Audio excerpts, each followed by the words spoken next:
Joining me for this conversation is political analyst Sandile Swana, who joins us now. Mr. Swana, good evening to you. Hopefully you were able to hear the president as well. Let's begin with his cautioning of electoral activities that should not be obstructed, and uppermost in mind is what has happened in KZN already this morning.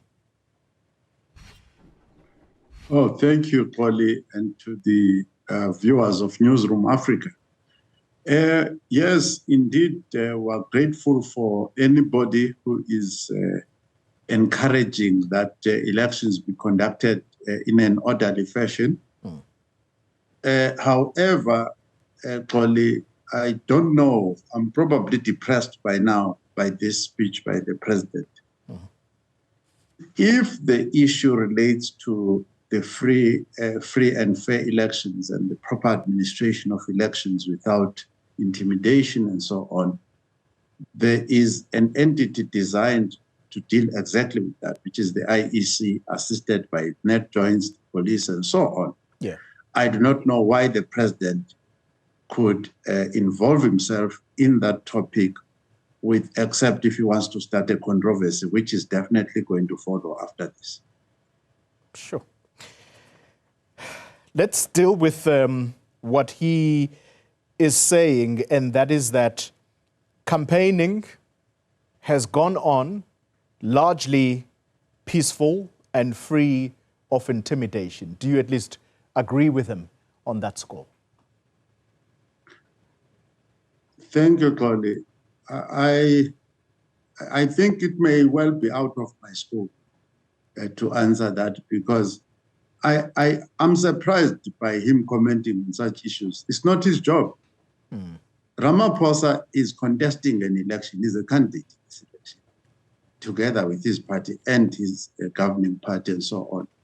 I don't think it's his job. He shouldn't be telling us. I don't have to believe him. I don't have to listen to him. I think he is wrong in what he's doing, in fact, if I were to be direct. Wow. Let's deal then with the review of the 6th administration that he has run.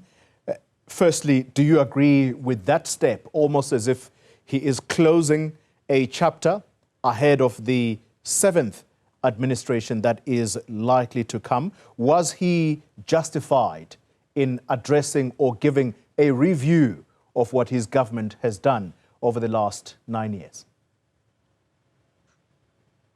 Again, this is the problem. Just to get this one aspect out of the way, I don't think when you are the head of state or the head of the elected government, elected by parliament to run a government impartially, you should be quoting the Freedom Charter. And we've grown up with the Freedom Charter, we love it.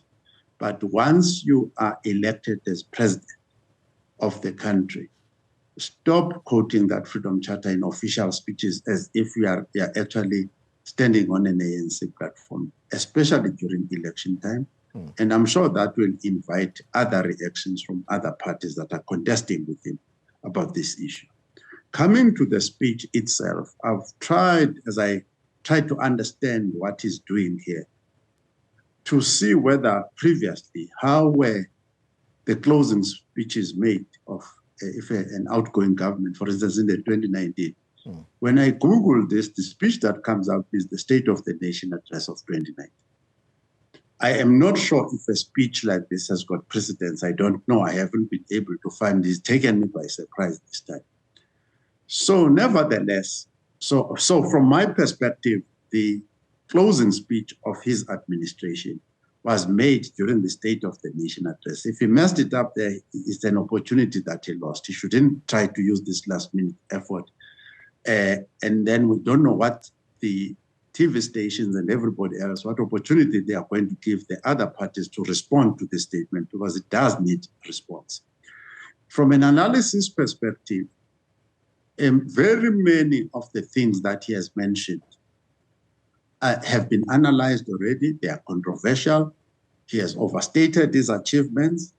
And we all know that in terms of actual performance, let alone the electoral downslide that has been happening since 2009. The ANC has been losing votes, and it has been performing worse under Ramaphosa.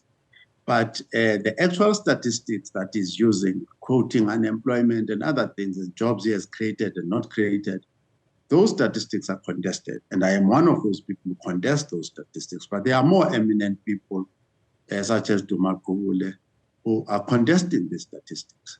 Padile will probably contest the statistics that the president is quoting. So he's starting another controversy now, and I don't think he's going to win this controversy. Yeah, and perhaps as a final takeaway, you heard him address what would have been the work of the 6th Parliament, that also having come to a close in the past week. The assumption here, Mr. Swana, is that he would have been addressing as head of state. That means all the three arms of the state, from the legislature to the one that he leads, the executive, and indeed the judiciary. All in all, your sense is that President Ramaphosa has overstepped his mark here. He shouldn't have addressed almost a closure of the 6th administration. Absolutely. For instance, if Parliament needs to say anything about its work during this past period as Parliament, which encompasses all the political parties, the Speaker of Parliament or some suitable representative of Parliament needs to say that. And what has happened here tonight is the conflation, and which does need eventually to be corrected, the conflation of the position of head of state, the head of government, the elected government, as well as the head of the governing party. This speech, in many ways, was a marketing speech, a campaign speech by a president who has failed to even address the state capture that he's talking about. A lot of things that he has just not been able to attend to. So if he spoke on the platform of being head of state, he needed to clarify that.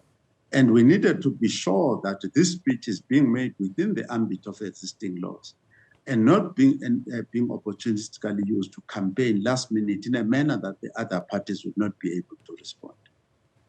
Sandile Swana, thank you very much for your time and analysis. Very clear message from Mr. Swana that perhaps for him, this has been wholly inappropriate by the president to do because effectively he is blurring the lines between the political party he leads, the ANC, and of course, the government that it has been running, at least for the past 9 years.